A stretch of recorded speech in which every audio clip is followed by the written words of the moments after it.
네, 여러분 안녕하십니까? 여러분 다 아시는 것처럼 지난 주말에 울산 단판이 있었지요. 그래서 김종인 이제 위원장이 국민의힘 대선 선거대책위원회 총괄위원장으로 이제 드디어 오늘 합류를 공식적으로 합니다. 그렇다면은 오늘 이제 서울 올림픽 경기장 K-스포 돔에서 이제 이 선거대책위원회 발대식이 있는데 과연 김종인 위원장이 마련하고 있는 그 김종인 표 대책은 뭔가 이제 이런 거거든요. 크게 두 가지입니다. 하나는 인선, 하나는 선거 공약. 이제 이것이지요.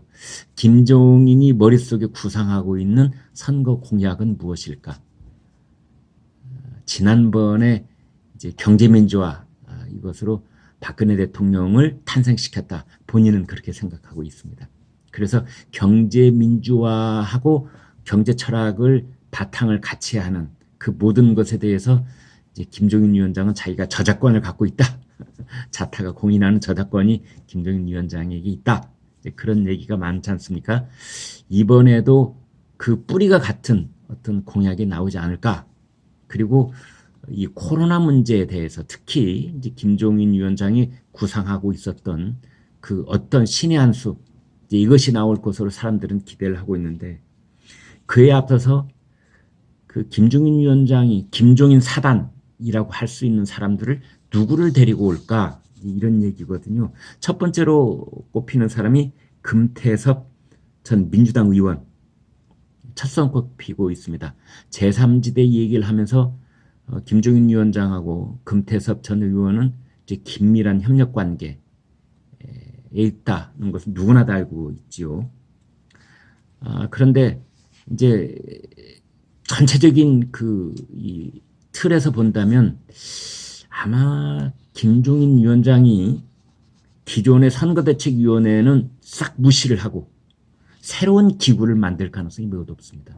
그러니까 기존의 선거대책위원회에 그 멤버들을 갈아치우는 그런 인사를 하면 뭐 인사 학살이라느니 뭐 이런 얘기가 나올 가능성이 높기 때문에 그런 위험 부담을 최소화하는 상태에서 할 수 있는 자기의 인사의 전권은 무엇일까? 이것은 새로운 기구를 하나 만들어서 이제 이것이 실질적인 권한을 행사하고 기존의 선거대책위원은 어떤 형식적인 기구로 전락시키는 이런 전술을 쓸 가능성이 높은데 김종인 위원장이 총괄 상황본부라는 것을 만들 가능성이 있습니다.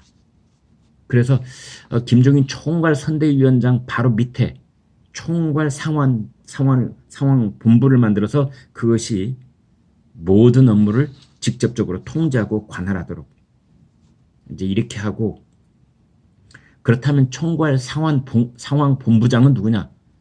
총괄 상황본부장. 네. 임태희 대통령실장. 이명박 정부 때 임태희 대통령실장을 총괄 상황본부장으로 이미 내정을 했습니다. 그건 다 이제 알려져 있는 사실입니다. 그래서 이렇게 보시면 되겠습니다. 김종인 총괄 선대위원장, 그 밑에 김병준 상임선대위원장, 이준석 상임선대위원장, 다시 그 밑에 뭐 원희룡 무슨 본부장, 뭐 권영세 무슨 본부장, 뭐 권성동 무슨 본부장 이런 5개의 본부장들 있죠. 이건 저쪽으로 밀어놓고 그건 그것대로 한번 잘 해봐. 그런데 김종인 직할부대, 친위부대 이게 이제 탄생하는 겁니다. 총괄 상황본부라는 이름으로 이 총괄 상황본부의 본부장은 임태희. 아마 금태섭 전 의원이 이 선대위에 합류를 하면은 총괄 상황본부에 합류할 가능성이 높습니다.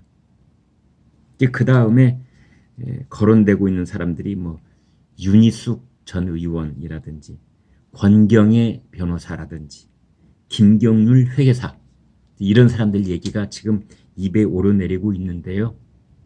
그러니까 총괄 상황본부 밑에는 종합상황실, 전략기획실, 정무대응실, 정세분석실 기존의 선거대책위원회에 있었던 여러 본부들을 무색하게 할 만큼 이 정부로 치면은 무슨 장관, 무슨 장관, 무슨 장관에 각각 대응하는 청와대의 수석들이 있지 않습니까?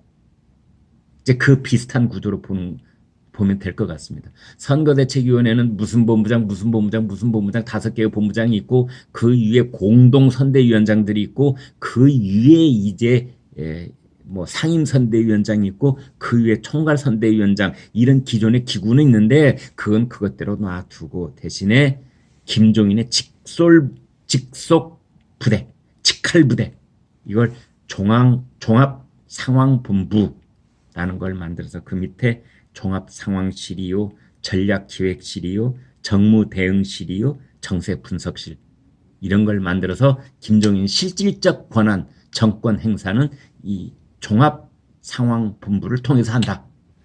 이렇게 볼 수 있는 겁니다. 구조가 이원화되는데 실질적인 권한은 김종인 위원장의 직할부대에서 행사하지 않을까 이렇게 봅니다. 그런 사전 징조가 하나 있었는데요. 김병준 상임선대위원장을 직격탄을 날리는 그런 발언을 김종인 위원장이 했습니다. 경제에 대해 큰 상식이 없는 사람들이 쉽게 얘기할 때 시장경제를 내세워서 마치 자유주의자처럼 행세를 합니다. 이러면서 김병준 위원장이 자유주의자 행세를 하는데 이제 경제 상식 별로 없는 사람이다. 이제 그런 식으로 깔아 뭉개는 직격탄을 이미 날려놨습니다. 김종인 총괄위원장이 합류를 한 것에 대해서 민주당의 이재명 후보는 이렇게 말했습니다. 저로서는 예측한 일이었기 때문에 특별히 드릴 말씀이 없습니다. 물론 아쉽고 사뭇 긴장하고 있다 뭐 그런 낌새를 눈치챌 수는 있는데 일단은 관망을 해보겠다 이렇게 볼 수 있겠습니다. 이재명, 윤석열 두 후보는 TV토론을 3번 이상 하도록 되어 있습니다. 법정 TV토론이 3차례 이건 무조건 해야 되는 TV토론입니다. 법으로 정해져 있습니다.